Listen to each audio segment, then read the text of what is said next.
જે ઓલા લગ્ન તમે જોવો, 30 વર્ષ પહેલાં અમને યાદ છે, ભાઈ પૌણીને ભાભીને ઘરે લાવતો અમે આવડાવો, અને તમને કહું કેડે પાટલા રહી નહીં, કયા કલરનું પેન્ટ હતું એ ખબર નહોતી, એટલા તો થીંગડા હતા. આ તો હવે તમે તૈયાર લાવો છો થીંગડાવાળા.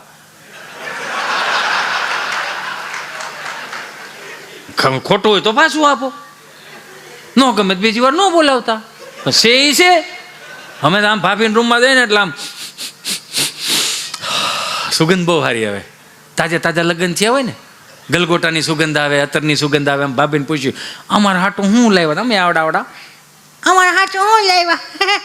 તો ભાભી બિચારી કહે કે મોજા અને ઓલો શું કહેવાય અત્તરની સિંહી ને દાંતીઓ ને રૂમાલ ને એવું આપ્યો. મોજા એવા યાર 30 રૂપિયાના 8-10 રૂપિયાના મોજા હતા, પણ આમ ગોઠણ સુધીના મોજા સડાવે જ રાખો ને તમે તમારે 30 આમ જો ફૂલ સાઈઝના મોજા, ગોઠણ સુધીના મોજા. 4-5 ધોણ ધોવો, ભૂંગળું વળીને ઘૂંટીએ રે નીકળી ન જાય. અથવા તો કોઈ પણ બૂટ, કોઈ પણ શૂઝ તમને કઠતું હોય, લખો ગૂગલમાં, કઠવું ન આવે. એમાં ઢેલ કાશબો કેમ આમ ડોકું બારું કાઢીને એમ અંગૂઠો બારો નીકળે, પછી બાને કે બા મોદો ઓલે એમ તો બાયા કાકાના બાપુજીના બધાને ભેળા કરીને એકાદો પોતો બનાવી નાખશું. તો મોહ તો હાલતા હતા 3-3 વર્ષ. તમે વિચાર કરો, 7 રૂપિયામાં સબકા સાથ સબકા વિકાસ હતું આ બધું. અને અત્યારે તમને બધાને ખબર, જેમ સગવડતા વાળા થતા જાય છે તો તમને નથી લાગતું આમ ટૂંકું થતું જતું હોય એવું? જેમ સગવડતા વાળા એટલે હાલ તો પેલા કઈ હતું નહીં, એટલે તંગડી જેવા કપડાં પહેરતા હતા, સાળની પપુડી વળી જતી હતી. કોકના લગ્નમાં જઈને સોપડવા કાંઈ ન મળે. હનુમાનજીની ડેરીએ કે હાય મારા બાપ સીતારામ, હાય ભોળાનાથ દયાળો કૃપાળો, હતું નહીં ને કાંઈ. એના ઈ જ છે ને આપણે, મારો કહેવાનો ભાવ એ છે, સગવડતા નહોતી ત્યારે સાત્વિકતા બહુ હતી. અત્યારે સગવડતા બહુ વધી ગઈ પણ સાત્વિકતા નથી રહી. 300 રૂપિયાના મોજા લો તો પગના તળિયા સોંટાડવાના આવી ગયા. અત્યારે ઘૂંટીથી એક વેત ઊંચું પેન્ટ સીવડાવે જેનજીસો, એમાં ઓલા લોફરના બૂટ પહેરે, હરખું નીરખીને જોઈને તો એમ જ લાગે હાંઠિયો શીફડો કાઢીને ઉપર એટલે કંઈક ભાડે એવું પહેરો ને કેવું થઈ ગયું. મારો રામ ભલું કરે. વાત હતી મેરેજની, જે મારે તમને બધાને કહેવું છે કે ઈશ્વરે રૂપિયા આપ્યા છે, સગવડતાઓ આપી છે, પણ મૂળ સંસ્કારોમાં રહીને બધું કરશો ને તો આવનારી પેઢીઓને હું અને તમે કંઈક દઈને જવાના છે. નકર 5મી પેઢીમાં ફરી પાછો કંઈક એવો યુગ આવશે તો આની આ જ પેઢીઓ આપણને વગોવશે કે આટલું બધું આની પાસે હતું તો આ કરી કેમ ન હિકા કાંઈ? આની પાસે આ સંસ્કારો હતા, આટલી સુંદર મજાની વ્યવસ્થાઓ હતી, તો કરી કેમ ન હિકા? શું કામ? આપણે ભાન ભૂલી ગયા. 25 વર્ષ જૂના આલ્બમ જોવો ને તો આપણને એમ લાગે કે હાય હાય, એ લગ્નની કેસેટો એવી આવતી, કેસ્ટ્રોલનું ટીપણું હોય, રાજદાણનો કોથળો પાથરો હોય અને બ્લેક એન્ડ વ્હાઈટ ટીવી આવે. ઓલે જે વરાજાના લગ્નની કેસેટ હોય, આજુબાજુ વાળા ને પછી જે બધા જોવા આવે, આખી રાત આમ જોઈએ રાખે, આમ જો રસીલા તું કેવી લાગસ, એ રંભા જો તો ખરી. આ કાંતામાં એ કેમ મોઢું સડાયું છે કે એને પોંખવા નોટ લઈ ગયા ને એટલે મોઢું સડાયું છે, એવું બધું દેખાય એમાં. અને આ હવે તો આલ્બમ જોઈને તો નકરા વર બધું જ હોય, બીજું કોઈ દેખાતું જ નથી. પેલા પણ એક સાત્વિકતા શું હતી ખબર? માફ કરજો મને, કે 33 કોટી દેવતાઓને બ્રહ્મદેવ યાદ કરીને અગ્નિ પ્રગટ કરે, એની સાક્ષીએ, કુટુંબની સાક્ષીએ, સગાવાલાની સાક્ષીએ એ વરવધુનો જ્યારે મેલાપ કરતા હોય ત્યારે ભૂદેવો, બ્રહ્મદેવો સુંદર મજાના વૈદિક મંત્રોચ્ચાર કરતા હોય. વિઘ્નેશ્વરાય વરદાય સુરપ્રિયાય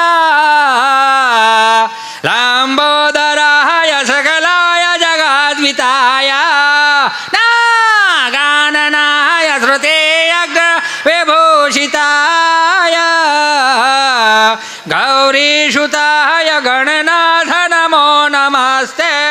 ઓમ સ્વસ્તિ ન ઇન્દ્ર વ્રત સ્વાહા સ્વસ્તિ ન પૂખા વિશ્વવેદાઃ સ્વસ્તિ ન ક્ષોયર્ષ્ણેમિ સ્વસ્તિ ન બૃહસ્પતિ દીર્ઘાતો મંડપ મધ્યે કન્યા ભદ્રાવો સાવધાન.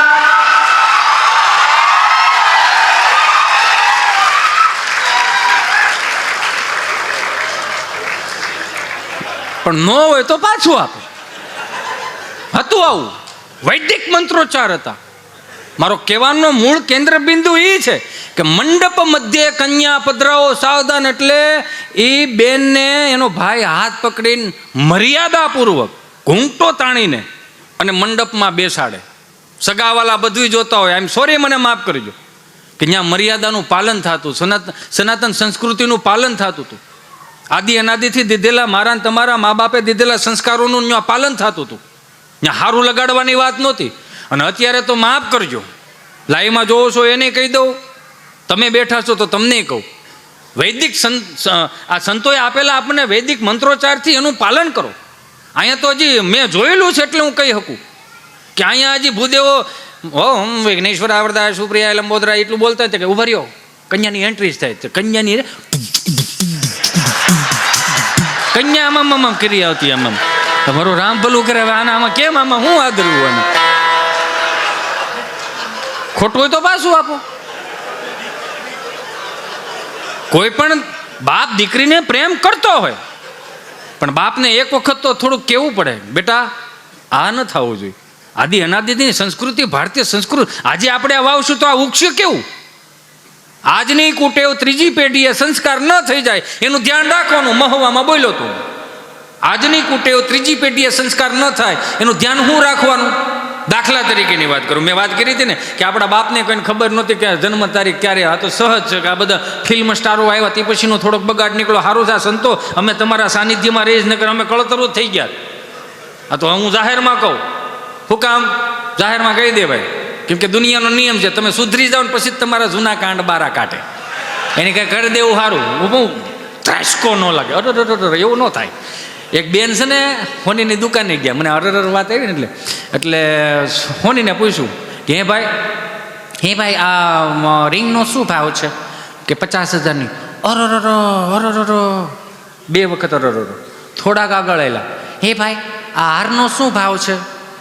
તો દુકાનવાળે કીધું 8 વાર થાય આવું એમ. મને કોર્ટમાં એક સોરને પૂછ્યું જજ સાહેબે કે એકને એક દુકાન તે 4 વાર તોડી, શું કામે તોડી? તો ઓલો સાહેબ 4 વાર તોડી, 1 વાર તોડી, તો 3 વાર હું કામ તોડી? સાહેબ એ હાડીની દુકાન હતી ને તો અડધા હાડી લઈ આવ્યો તો તમારી ઘરવાળી મને કે આવી હું લે કલર બદલાવતા આવો. તો 3 તો મેં એટલે તોડી હતી, કલર બદલાવા તોડી હતી. એ મારો રામ ભલું કરે. હમણાં એક જગ્યાએ કથા છે ને, તો કથા હતી એટલે એની વાઈફે એના હસબન્ડને કીધું, ધણીને, કે બાજુમાં બધા 4-5 બેનપણીઓ જાય છે, તું કથા સાંભળવા જાઓ. ઓલો કોઈ દી ના પાડે, લગભગ ના ન પાડે. એ તમે હું જાઓ, ઘડીક જાઓ, મારો રામ ભલું કરે. અને કથા તમને કહું, ગયા એટલે સાંજે આવ્યા કે તું કથા સાંભળવા ગઈ હતી, કેવું હતું?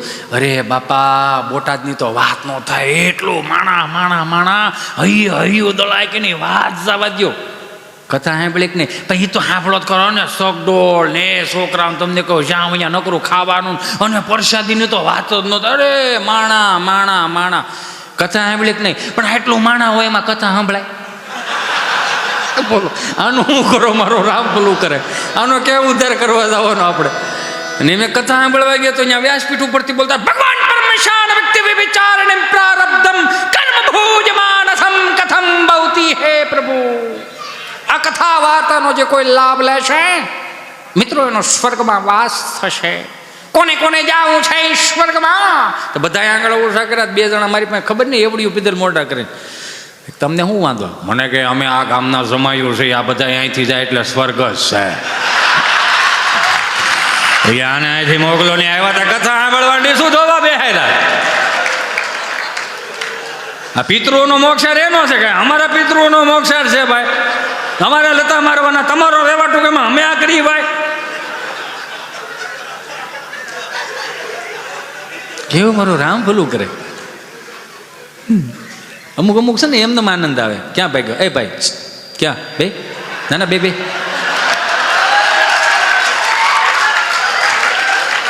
ને ભાઈ, શું વાંધો તને? બે હું ગૂગલ પે કરી દે, ત્યાંથી ગૂગલ પે કરી દે $20 જા. એમાં હું મૂંઝાઈ ગયો યાર, ક્યાંય ભાગવાનું નથી. ના બેહો, તમને ખબર પડે ને. વિચાર તો કરો. આજ હું એમને મેં હું આગળ કીધું, આજ હુવાણ કરવાની, પ્રોગ્રામ 25 તારીખે છે. હા તો મેં શું કીધું તું કે હજુ અધૂરું પૂરું રહી જાય ને, આપણે 25 તારીખે બહારાટી કરાવશું. અને કદાચ એકને એક જોક બીજી વાર આવશે તો વાંધો ને, તમે મારા છો. હવે થઈ શું ગયું, તમારે ક્યાં ગહાર હોય છે. આનંદ ગમે ત્યાંથી કરવો. વાત મૂળ મુદ્દા ઉપર આવી જાઓ. વિવાહ કે જૂના આલ્બમ જોવો ને તો કેવા સુંદર મજાના આલ્બમ હતા. એ આલ્બમ જોવો તો તમને રૂડું લાગે યાર. અહીંયા તમને કોઈ વર ઊભા હોય ને, અહીંયા વવાર ઊભા હોય ને, આવી રીતે આમ જે ટેકો દઈને ફોટા પડાતા હતા. પછી આવી રીતે આમ આમ ગાલેસા ગાલેસા પકડીને ઊભા હોય, હણકાના ગાલેસા. એ ફોટા જોવો તો રૂડા લાગે. તો મને મગજમાં એક પોઈન્ટ આવ્યો કે જૂની પેઢીઓના ફોટા આવનારી પેઢીઓ જોઈ શકશે. એની હયાતી નહીં હોય છતાંય જૂની પેઢીઓના ફોટા નવી પેઢીઓ જોઈ શકશે, પણ નવી પેઢીઓના ફોટા જૂની પેઢી નહીં જોઈ શકે. આઈ એમ સોરી. હું કામ નહીં જોઈ શકે એનું રીઝન આપું. આપણે જે આ પ્રી વેડિંગ શૂટિંગ નીકળ્યા છે, બહુ સારી વાત છે. પ્રી વેડિંગ શૂટિંગ કરવું જોઈએ. આ વ્યવસ્થા નહોતી, આપણે નવી ઉમેરી. પૈસા વધ કરાય, નકર વાડીએ જવાય, બળ કરાય. પ્રી વેડિંગ શૂટિંગ કઈ રીતે કરવું એનું બળ કરવાનું. પણ એક હાથ જોડીને પ્રાર્થના કરું તમને બધાને, પ્રી વેડિંગ શૂટિંગ કરો છો, અલગ અલગ સારામાં સારી હોટલોના ટેરેસ ઉપર જઈને કે ગમે ત્યાં આમ મોટા મોટા ધોધ હાલતા હોય ત્યાં તમે પ્રી વેડિંગ શૂટિંગ કરો, બહુ સારી વાત છે. તો એકાદો તો કોઈક એવો નીકળો પ્રી વેડિંગ શૂટિંગ કરવા માટે 4 ધામની યાત્રાએ જાય, ત્યાં પ્રી વેડિંગ શૂટિંગ કરે. એકાદો તો કોઈક એવો નીકળો જે 47,000 મંદિરો તૂટી ગયા છે એના પ્રી વેડિંગ શૂટિંગ, એ પ્રી વેડિંગ શૂટિંગ આ ફોટામાં નાખે. એવું તો કંઈક કરો કે 12 જ્યોતિર્લિંગના દર્શન કરીને પ્રી વેડિંગ શૂટિંગમાં ઉમેરો. શું કામ? આવનારી પેઢીઓ જોહે તો એને ખબર પડે છે કે આવી રીતે પ્રી વેડિંગ શૂટિંગ થાય. ધોતી પહેરો, ત્રિપુંડ કરો, ચાંદલો કરીને પ્રી વેડિંગ શૂટિંગ કરવા જાઓ. એમાં શું વાંધો શું છે? આવનારી પેઢીઓને ખબર પડશે.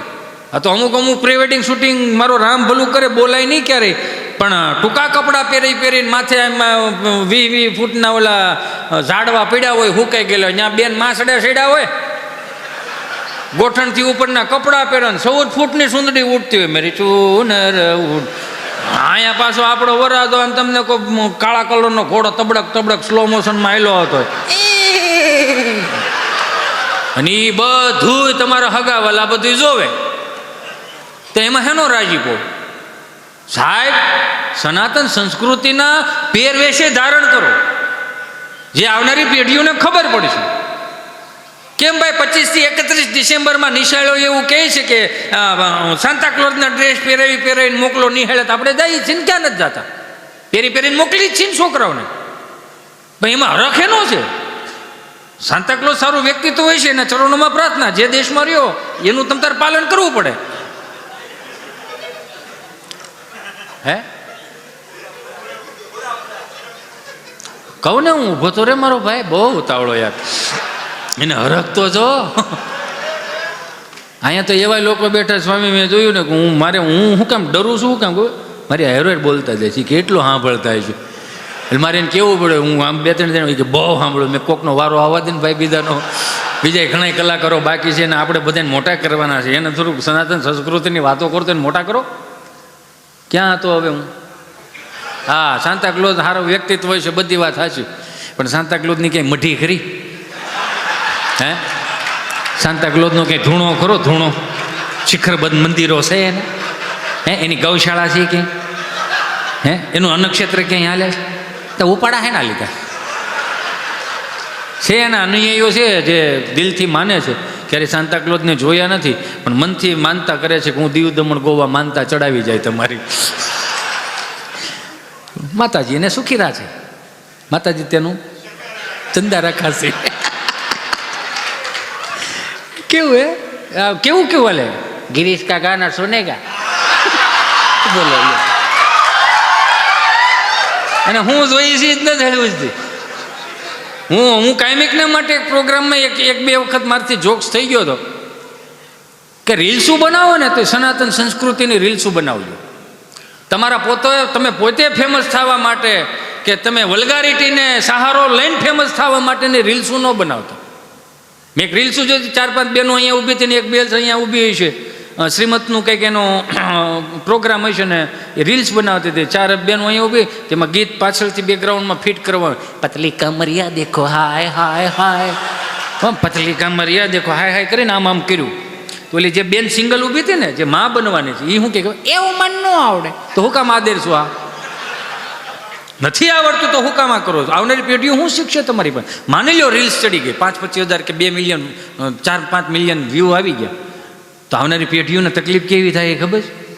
આપણે નહીં હોય, સોશિયલ મીડિયા છે, આવનારી પેઢીઓ તો એ નવું દેવાવાળું જ છે ને. આ ટેકનોલોજી કેવી વચ્ચે ટેકનોલોજી, આ તો એ આવનારી પેઢીઓ જો ફોટા જ નહીં હોય તો તરત એમ થાય કે ત્રીજી પેઢીએ કોઈક દીકરો જન્મો છે, મારા બાની હયાતી નથી, લેને મારે બાને હું એકાઉન્ટ ખોલું, તો બાનું એકાઉન્ટ ખોલશો તો બાદ તમે પતલી કમર યાદ દેખો હાય હાય હાય, બોલે પગ હેઠે જમીન વી જાય, મારા બા હાવ આવા છે. આવ